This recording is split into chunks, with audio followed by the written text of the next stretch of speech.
Rum ruled the seas. No, really, if you sailed, marched, or explored from the 1600s to the 1800s, your day probably ran on liquor. Here's why. Water went bad in wooden barrels, stagnant, slimy, gross. Beer and wine spoiled fast too. Distilled spirits, smaller, stronger, shelf-stable. If you're crossing an ocean or marching for months, that matters. Armies and navies didn't just drink liquor, they issued it. The British Navy had the tot of rum for centuries. Sailors mixed it with water into grog, named after Admiral Vernon. His grogram cloak inspired the name. It wasn't just a party, kept the water safer, stretched rations, kept morale from mutiny-level lows. And the proof had a literal proof. Quartermasters would splash rum on gunpowder. If it still ignited, the rum was proof it wasn't watered down. That's where the term comes from. Exploration. Same story.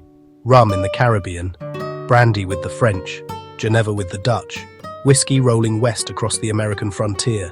Liquor packed more calories per cask, traded like currency in ports, didn't rot like juice. On a cold march or a stormy night watch, a measured ration kept people going.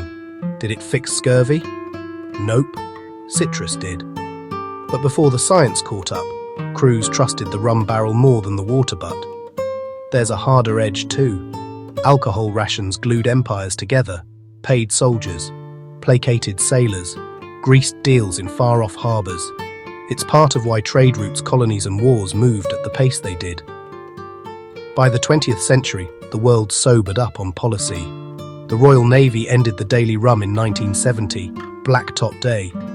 Militaries shifted to coffee, tea and strict regs. But look at any old logbook and you'll see it. Rum, brandy, whiskey, easier to carry, harder to spoil. And for better or worse, the quiet fuel behind armies and exploration.